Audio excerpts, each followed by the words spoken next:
So, if you're a parent or a coach, or you've ever tried to teach anything to anyone, at some point you've probably uttered the phrase, remember to concentrate on X. Make sure you concentrate on Y. Stay focused. And I guess if you're a competitive sailor, you've probably had the experience of, before the race, having a little conversation with yourself in your head where you remind yourself, today we're going to focus on whatever.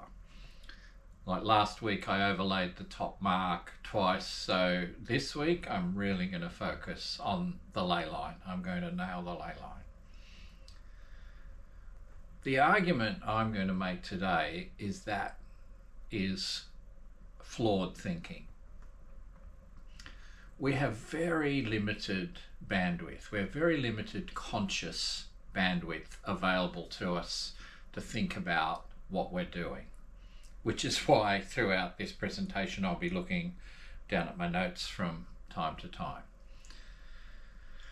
So the argument I'm going to make today is that we need to protect that limited bandwidth, and we need it deployed to deal with the unexpected. We don't want to waste it. We don't want to waste it on things that we could automate. So, welcome to episode 3 of my series on bringing psychology to sailing. I'm going to start with a couple of definitions so that I can make the case I've just argued. So the first one is intuition, which is endlessly fascinating to me. Intuition is knowing something without knowing why or how we know that something. And a good example of our intuition and how it can lead us astray is that when we meet somebody new, after a very brief conversation, we develop an intuition about that person. We like them, we don't like them, we think they're interesting or maybe they're boring. We develop an opinion about their character. And anyone that's ever recruited someone for a position will have had the experience of having an intuition about somebody and deciding to hire them on that basis, and then being surprised several months down the track, either that they're not as good as we expected or that they're better than we expected, but the surprise is it's different to what we initially thought. But at the time, we're generally pretty confident that we had it right, so that's why it's a surprise later on. So our intuition is really quite fallible, and today I want to hone in on that a little bit. I also want to emphasize this distinction between conscious and non-conscious thinking. The author Jonathan Haidt wrote a book called The Righteous Mind, and in it he starts with this metaphor to delineate the conscious from the non-conscious, and he talks about a rider on an elephant. He says the rider is our conscious thinking, which is in proportion a very small part of the equation, and the elephant represents our non-conscious thinking. And the rider is under the illusion that they are in control of where the elephant's going, but if that elephant is tired or hungry or scared, then it becomes obvious that the amount of control is limited. So that metaphor is, in size, I guess, representative of how much of our thinking is actually happening below the surface, below the level of our awareness. You know, our hearts pump, our lungs expand and contract. We don't have to think them through that. That just happens. Our minds or our brains, our bodies are driving that. And the way we think is a bit like that, where a certain amount of stuff, a lot of our thinking happens below our level of awareness. Certainly a lot of our decision making happens below our level of awareness. On the subject of intuition, I want to introduce the book by Daniel Kahneman, Thinking Fast and Slow. This is quite an iconic book in the psychology domain. And in it, he outlines a whole range of ways that that we're biased, that all the cognitive biases that we're subject to in our decision making, and how they systematically undermine our thinking, or at least influence our thinking. Before I move on to that, just one final thing about intuition. We tend to think of intuition as a global character trait almost. We think that because we have good intuition in one domain, that we have good intuition in another domain. So we might describe ourselves as intuitive. And that's a bit misleading. Daniel Kahneman gives the example of how when he called his wife, within a few words of her speaking, he could predict her mood very accurately. His intuition about his wife's mood was well honed and excellent and accurate. That doesn't mean he has good intuition when he rings a stranger about their mood and their level of thinking, because intuition is very domain specific. Just because you're an expert in one domain doesn't mean you have good intuition in another. We just feel like we do. We feel like we're smart or clever or intelligent, and therefore that translates to a variety of domains. But the reality is expertise comes from time, experience, and the ability to recognize patterns. So Kahneman came up with this explanatory model where he describes two systems of thinking, system 1 and system 2.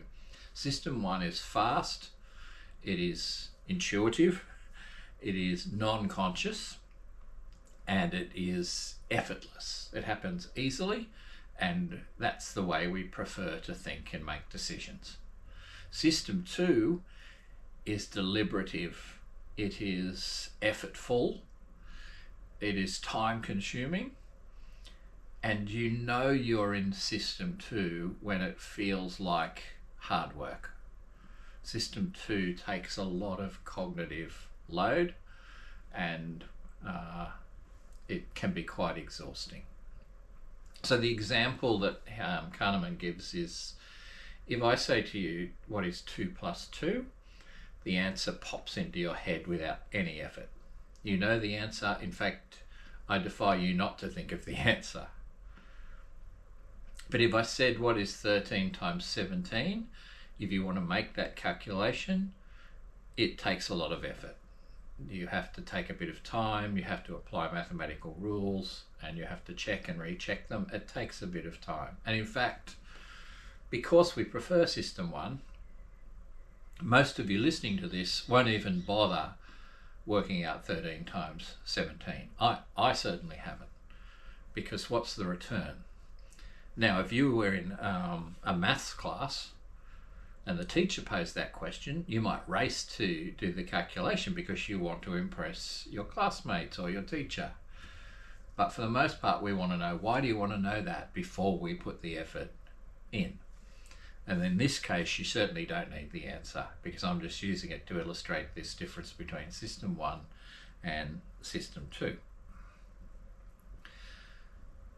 In order to really illustrate the different systems, Kahneman's come up with an example that he calls the bat and ball example. So it's in the form of a puzzle. And the puzzle is this: if a bat and a ball cost $1.10 in total, and the bat costs exactly $1 more than the ball, how much does the ball cost? Now, the quick, intuitive, effortless answer that you've come up with is probably 10 cents. But that's incorrect. The correct answer is 5 cents. Because if the ball costs 5 cents and the bat costs $1.05, then the bat is exactly $1 more than the ball, and the total is $1.10. If you're still not satisfied, I recommend you pause the video and think this through, and when you get to the answer, restart the video and we'll continue. So, welcome back. What that illustrates is not only that we have an intuitive response, but that our confidence in that intuitive response can lead us astray. We can be overconfident. So I want to introduce you to some thinking by a psychologist by the name of Paul Bloom, who's written this book, Psych, amongst others.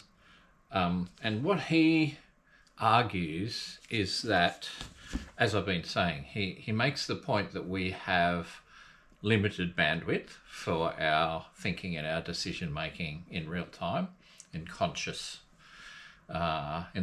domain. But he says to manage that, we've developed what he refers to, I think, as a trick, but a technique that I would actually call learning, whereby we can transition tasks that are complex and require a lot of bandwidth from system 2 thinking to system 1 thinking, where they're automated and easy and don't require much effort at all. I think the best example of that is driving a car. So when you first stepped into a car, into the driver's seat in a car at age 16 or 17, or whenever you happen to do that, I'm sure you remember how overwhelming that was.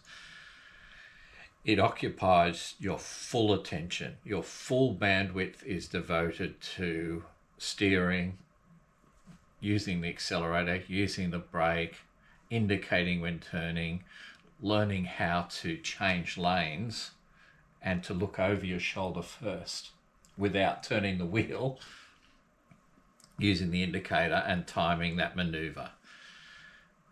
Fast forward a few years and you can easily do all of that whilst listening to a podcast or singing along to your favourite song or chatting with a friend on the phone or a passenger. This task that is arguably a task we have to be, the most responsible about because of the risks involved, becomes automated and easy relatively. So much so that we can, think about what we're going to cook for dinner. And most of us have probably had that experience where you arrive at your destination and then you think, oh, I didn't really notice, I don't remember anything about the trip. I hope I, changed lanes with indicating or didn't run a red light, because your mind has been totally elsewhere.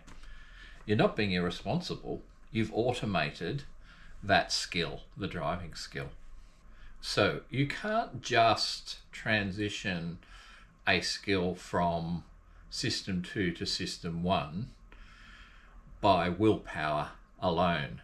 You can't just go, I'm going to focus on X today. So the sailing example I'd like to give, there's a few come to mind, but I think the simplest one might be, I alluded to it earlier, picking the ley line. So if you've overlaid last week, this week you might give yourself that little talk about making sure you nail the ley line this week. And as the ley line approaches, you become quite occupied by that and you go into system 2 thinking and you concentrate and hopefully you get it right, which is all well and good. But it just so happens that when you are trying to judge the ley line is a critical part of the race when there is a lot of other things to attend to. You're set up for the next, for the reach or the next leg of the course, what the other boats are doing, which is unpredictable. In a bigger fleet coming close to the ley line, there's a lot of unpredictability that I would argue you need to keep your conscious mind available for. We want to reserve that bandwidth for dealing with the competitors that are going to converge at the mark, the tactical considerations about whether you come in on starboard or port and try to find a hole, what you're going to do when you round the mark, high, low, the tactical considerations. We don't want our intuitive thinking, we don't want our conscious bandwidth occupied. We want it free so we can deal with the unexpected. So the way to do that is, in training, practice nailing the ley line until it comes naturally, until it's intuitive and easy and doesn't require much conscious effort, doesn't require cognitive effort. So we keep that bandwidth available to us. So now, in order to enhance our intuition, in order to transition a skill set from System 2 to System 1, people who've studied intuition have made some conclusions about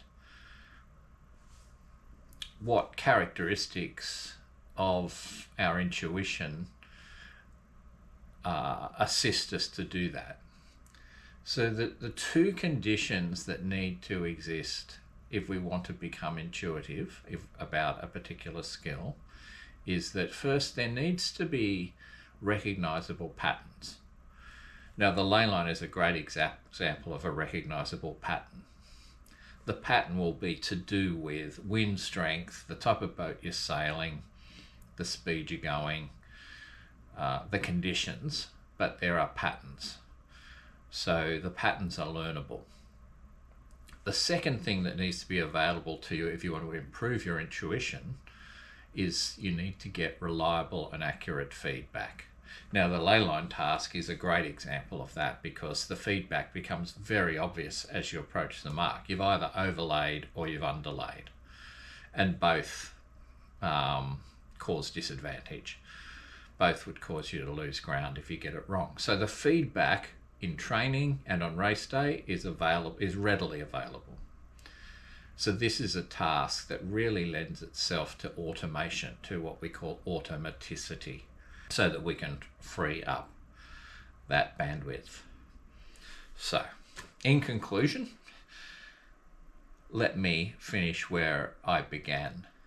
It's not just good enough to tell yourself to focus or to concentrate harder. That can improve, for this example, you nailing the ley line, but it comes at a cost. If you haven't practiced it and you have to go into System 2 to really concentrate on nailing the ley line, there's a cost. That is, your conscious thinking is not available to consider all the other things that are arguably more important. So I hope this has helped you to learn something. I hope you've enjoyed it. Thanks for joining me, and I hope to see you again.